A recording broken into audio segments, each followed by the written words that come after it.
place they fixed their thoughts upon was somewhere in those vast and unpeopled countries of America, which were fruitful and fit for habitation. These words are from William Bradford's book, Of Plymouth Plantation. Though devoid of all civilized inhabitants, and given over to savages who rage up and down, differing little from the wild beasts themselves. The Pilgrims, when they come over, in their rhetorical construction of their arrival, depict themselves as entering into a wilderness. What could they see but a desolate wilderness, full of wild beasts and wild men? And as Bradford would later write about it, they enter into this wilderness, a word he uses more than once, where they're surrounded by hideous beasts and hideous men.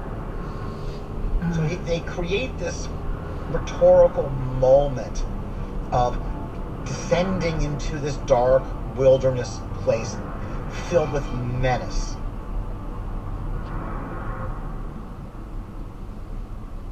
Though that's not true.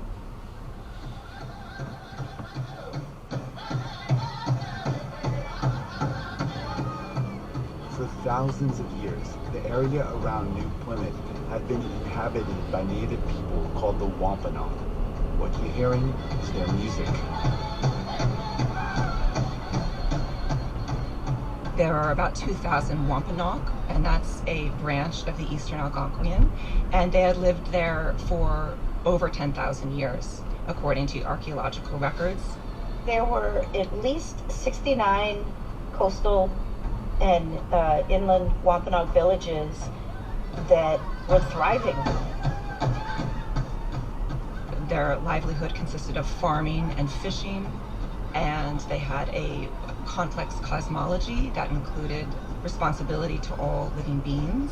The coastal villages were places where families spent the summers.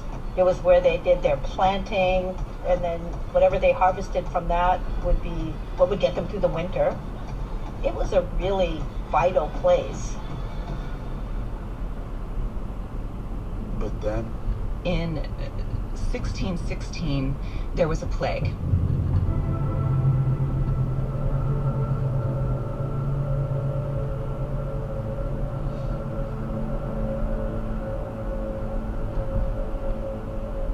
It spread terribly quickly from coastal villages in Maine all the way to the tip of Cape Cod.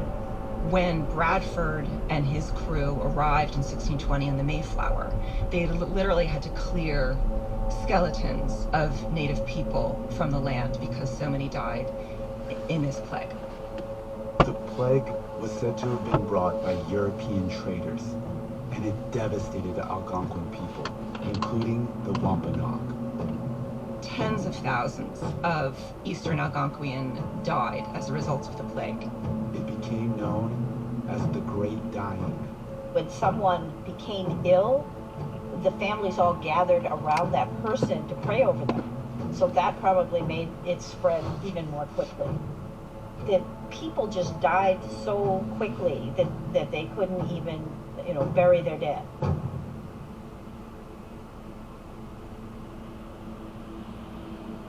So this is what the Pilgrims witnessed when they arrived. They go to a place that is already settled. There are cornfields right there. There are other Europeans who've shown this place as a settled place. What a great port this would make if we could eventually come and take this place. The Pilgrims met the surviving community of the Wampanoag people. They saw their villages. They knew this was their land. Yet, The English see them as impermanent. impermanent. The Pilgrim construction of this is that they are agents of a divine plan. They believe in predestination. For whatever reason, God has sent them out into the wilderness, and they're to go into this place, and they are to live their life as they believe God is telling them to live it.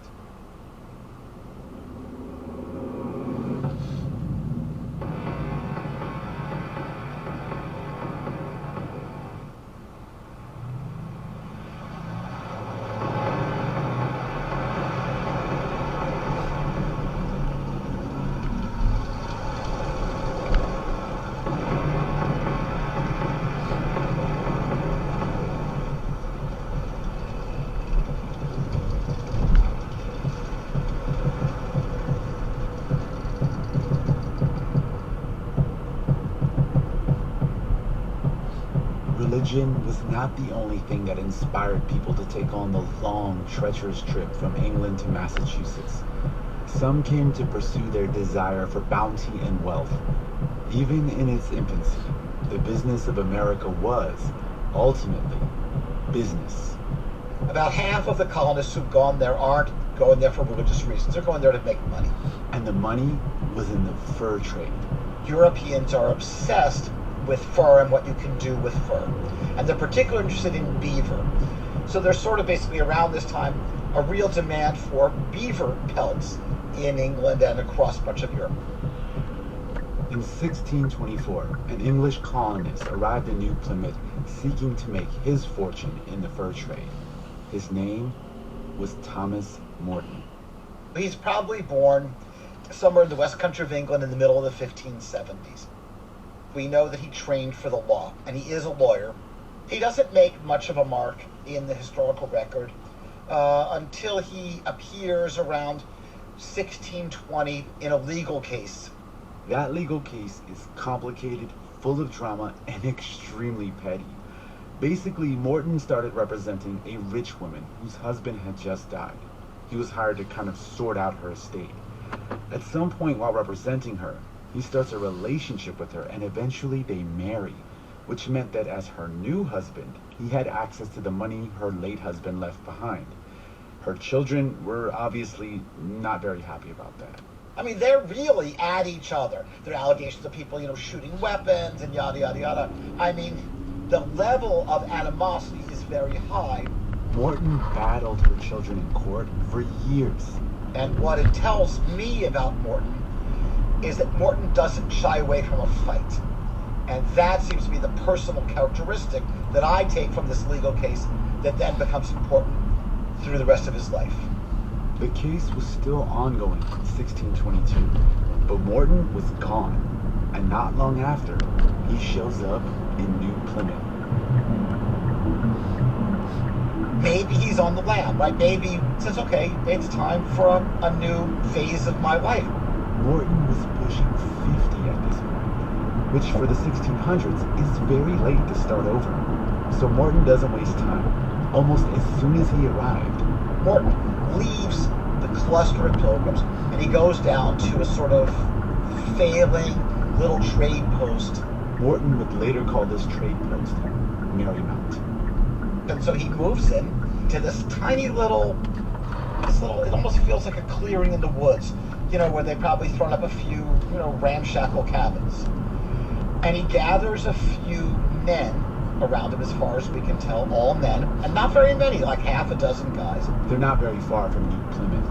And they decide they're going to make their fortune on the fur trade. Morton basically becomes the leader of Marymount and immediately makes decisions that show he was different from the pilgrims. What Morton figures out very quickly is that he can't succeed unless he establishes really good relations with native peoples.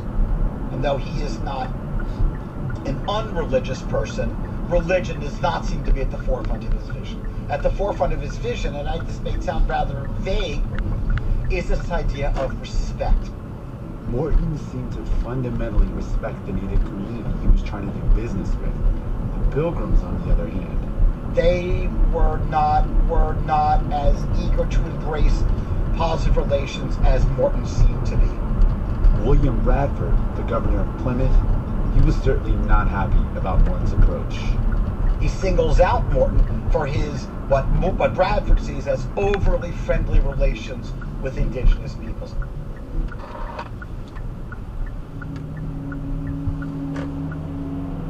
In order to maintain this riotous prodigality and excess, Morton, hearing what profit the French and the fishermen had made from trading guns, powder, and shot to the Indians, began to practice it hereabouts, teaching them how to use them. And one of the reasons that Morton comes to the attention of the pilgrims is he's competing with them for basically the supply of beaver to be found in southern New England in the 1620s.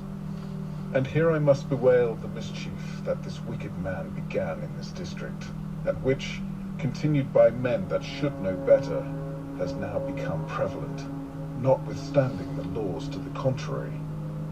Bradford viewed Morton as a sinful, godless man who was basically a traitor. But he was also just afraid. The Pilgrims were vastly outnumbered by the native people. And so when Morton is arming local natives with guns, this to the Pilgrims just adds to their sense of doom.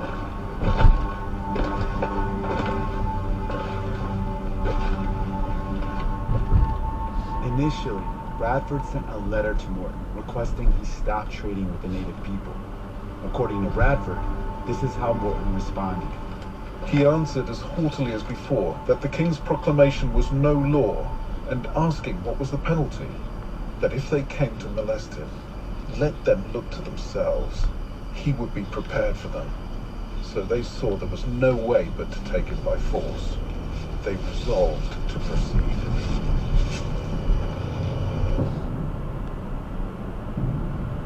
When I am afraid of evils to come, comfort me by showing me that in myself I am dying. Coming up, the Pilgrims arrived in Marymount.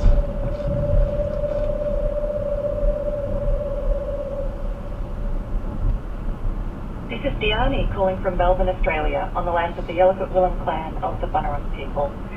You're listening to Throughline from NPR. Hey, it's Ramti. Before we get back to the show, we want to take a minute to say thank you so much to our Throughline Plus supporters and anyone listening who donates to public media. Everything you hear from the NPR network really does depend on your contributions. And for anyone listening who isn't a supporter yet, right now is a great time to get actively involved in creating a more informed public. If you like perks, Throughline Plus offers sponsor-free listening and behind-the-scene bonus episodes every month. If you just want to make a tax-deductible donation to your favorite station or stations in the NPR network, that's great too.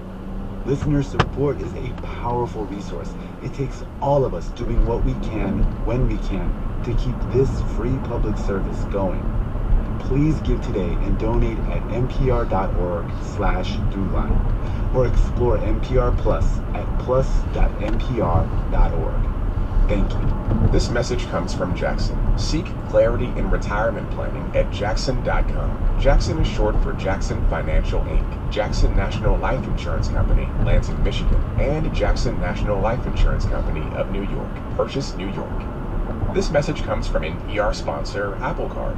Earn 3% daily cash back when you use Apple Card to buy a new iPhone 15, AirPods, or any products at Apple, and automatically grow your daily cash at 4.15% annual percentage yield when you open a savings account. Apply for Apple Card in the Wallet app on iPhone, subject to credit approval. Savings is available to Apple Card owners, subject to eligibility. Savings accounts by Goldman Sachs Bank USA, member FDIC. Terms apply. It's time to stop hiding.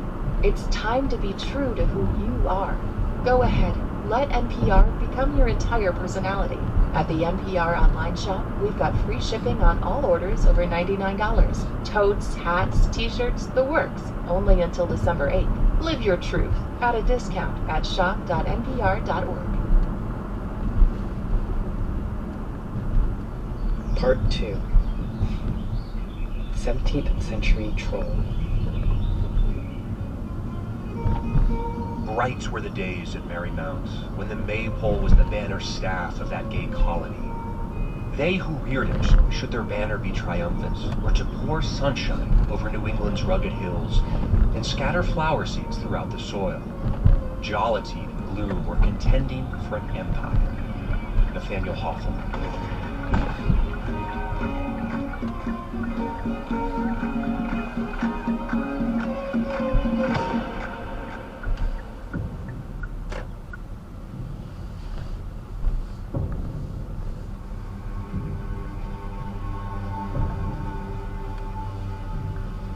The Pilgrims, getting word of shenanigans taking place at Marymount, arm people to go into the town to arrest Morton and his fellows.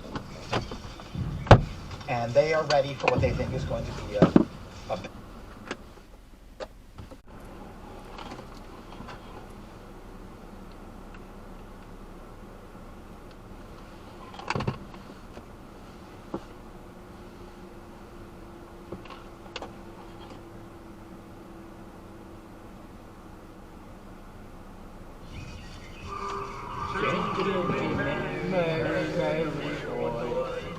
They show up.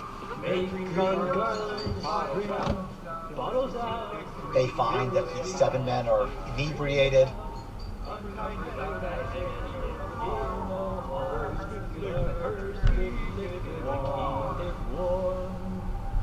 The only blood that is shed that day is when one of Morton's followers standing up.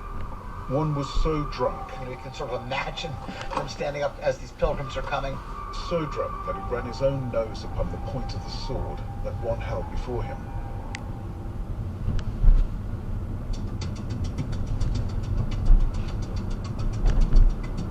There is no violence that takes place, but when the pilgrims get there, they find that not only have they erected this maypole, which they find offensive, they find salacious poems about the pilgrims, mocking the pilgrims. What kind of stuff is he saying about them? Like, what did he find worthy of making fun of? He mocks their seriousness. Captain Shrimp. He mocks what he sees as their inability to enjoy life's pleasures. Troubling their brains more than reason would require. He's messing with them. He's having sport with them. Yeah, he's trolling them. He's like a 17th century troll. He's trolling them.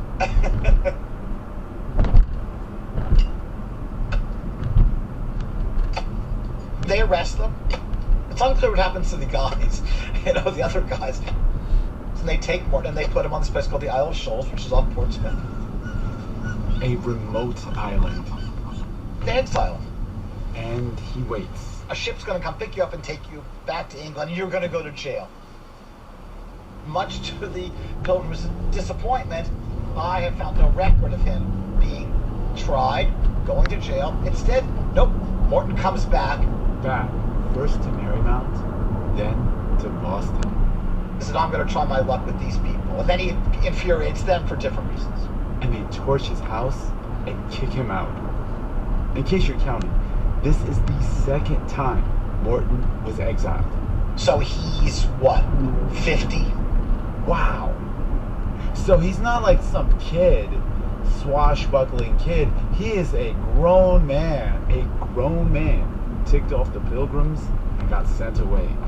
But he's also not done with them. He goes back to England. And he starts to write a book. In the year since the incarnation of Christ, 1622, it was my chance to be landed in the parts of New England where I found two sorts of people. This is when he'd start to write New English Canaan. The more I looked, the more I liked it. It's what you might call a travel narrative, which at the time was popular for people who had traveled to the New World. It says, I went to this place. I met these people. Here's what I saw. And he divides New English Canaan into 3 books. So the first book is devoted to describing the native people. The second book is describing the natural landscape, but for the purposes of how to turn the land into commodity. So it's almost like he's setting up a sort of missed opportunity that then gets explained in book 3 when he kind of articulates the kind of simple-mindedness of the pilgrims. Everyone who wrote these travel narratives was trying to be believed. They are writing books describing a world that the vast majority of English people are never going to see, have very little information about, and of which there are these competing claims over time. And as for William Bradford and Thomas Morton, it's hard to overemphasize how fraught their relationship was by this point. And so there's Morton, twice exiled, chip on his shoulder, writing away, trying to set the record straight as he saw it. There was a strong sense of historical narrative, a strong sense of we are making history through this New World endeavor, and we have to record it. And he starts by describing who was there first. Morton's experience with the Algonquin people was welcome. If anyone shall come into their houses and there fall asleep, when they see him disposed to lie down, they will spread a mat for him of their own accord. He has other moments like this where he says that in fact the Massachusetts have more respect than the English. I have found the Massachusetts Indian more full of humanity than the Christians. So he has several ways of kind of having a dig at the Pilgrims by presenting the Massachusetts natives as more humble, more charitable, more respectful, and more humane. I cannot perceive that the separatists do allow of helping our poor, though they magnify their practice in contributing to the nourishment of their saints. Other times it feels like he's just straight up making fun of the Pilgrims. Poking fun is sort of one aspect. The setting up of this maypole was a lamentable spectacle to the precise separatists that lived at New Plymouth. He's also intensely critical of what he sees as the Pilgrims' sternness and kind of overzealousness and rigidness with trying to impose their religiosity on everyone in such kind of stringent ways.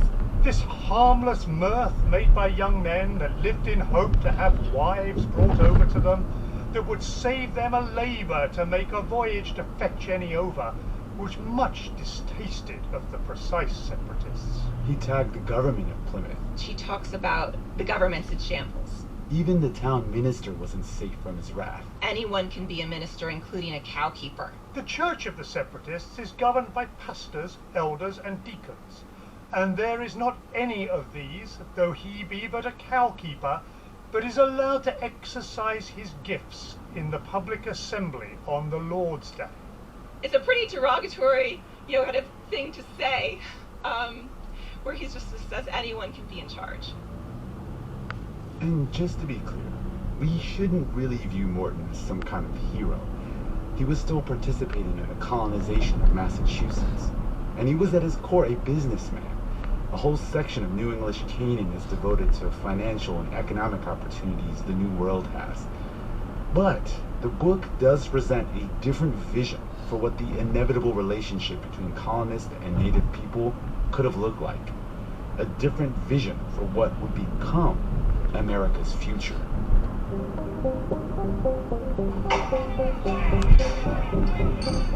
And that brings us back to London, 1633, when people representing the colonies in New England shut the book down.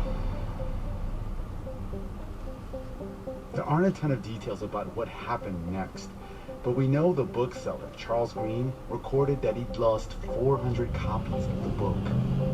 When some few sheets of the said book were printed, it was stayed, and those sheets taken away. This event is widely seen as the first example in American history of a book being banned or oppressed. But Morton didn't give up. He kept looking for ways to get the book published. And in the meantime, he didn't just try to get back to the colonies. He wanted to take over. He is at this point in touch with another group of English people who think that they are the proper owners of New England. And so Morton joins the fight from London to colonize the colonizers. So what happens is that various people go to court and they try to get patents. They say, okay, this is English territory, and can you allocate some of this? And so there are these competing companies. Remember, Morton is a lawyer. A useful lawyer. And he's a boss. A guy who's spoiling for a fight, who has courtroom experience. And so he ends up fighting on behalf of this group, this company, in front of the King's Bench. One of the highest courts in England.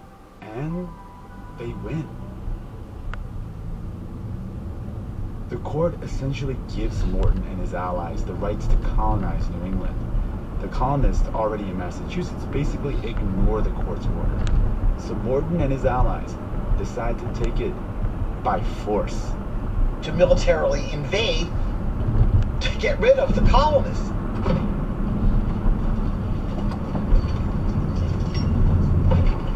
The plan was to get 1,000 soldiers and arms on a boat and send it to Massachusetts. There is no doubt that they are literally deadly serious. A ship was now in building and near finished. An eyewitness account is our only record of what happened next. When God that had carried so many weak and crazy ships thither, so provided it, that this strong new built ship in very launching fell all in pieces.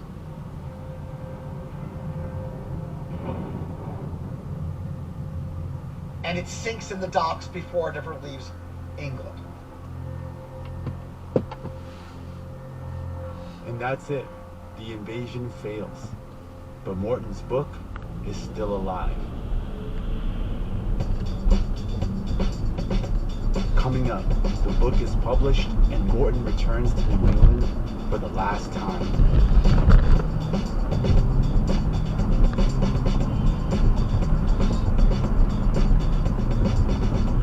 My name is Atal Osama. I'm from Denver, Colorado, and you're listening to Throughline from NPR.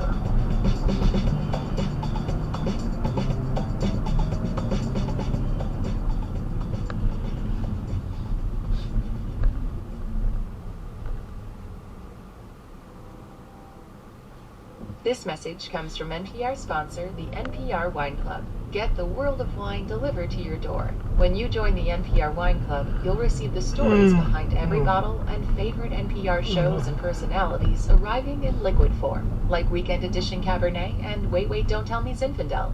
The NPR Wine Club is a delicious way to support NPR's programming. If you're 21 or older, uncork a special offer at nprwineclub.org/podcast. This message comes from NPR sponsor Smartwool. Smartwool Comfort is the ultimate feel-good gift this holiday season. You feel good giving it, and your loved ones feel even better wearing it. Explore the Smartwool gift guide to find something comfy for every adventure in your life, because there's no better gift than better days outside. Take 15% off your first order on smartwool.com. Smartwool. Go far. Feel good. Part 3. Third time's the charm.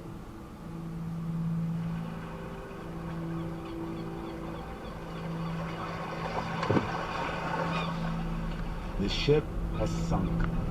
Morton lost yet another battle. But he didn't quit. Of course he didn't quit. This is Thomas Morton we're talking about. Instead, he tried to publish his book a few years later, but this time in a different city. Morton's book has come out of a press in Amsterdam, sort of evading English authorities. Now, why Amsterdam? A couple reasons. One is that Amsterdam was also a publishing center at the time, just like London was. And two, it would be far away from anyone trying to interfere. Morton had reason to be worried.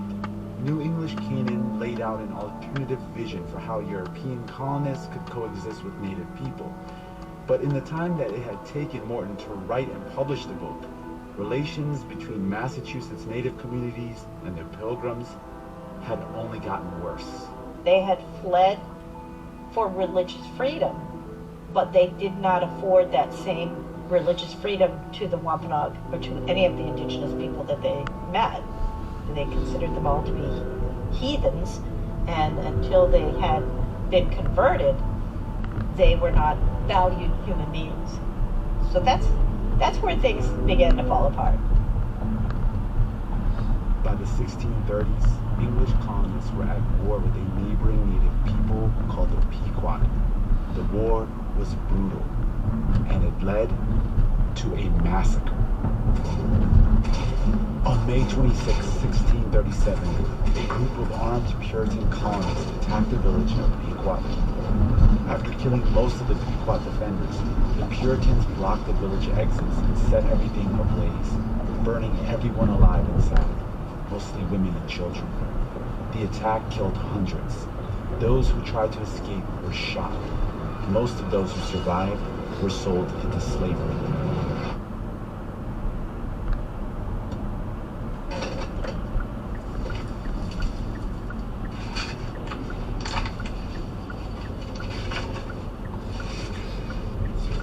And it was around this same time that Morton's book finally reached Massachusetts shores.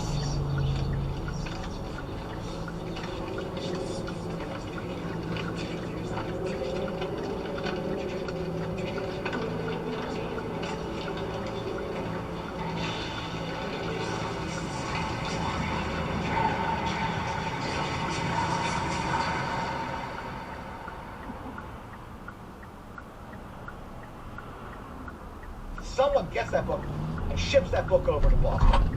So by the time Morton then decides to finally return, the book has gotten there before he has gotten there.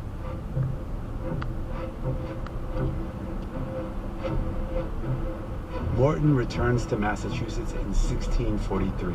He's in his 60s. And what he doesn't know is that the colonists already have his book. In reading it, they come to believe that Morton is trying to undermine them, tell the world what terrible people they are, and now they should get rid of them. But they don't quite know what to do with them, because publishing this book isn't necessarily a crime. So they put him in jail, and they sort of debate, what should we do with this guy? They refer to him as old and pathetic, right? He's poor.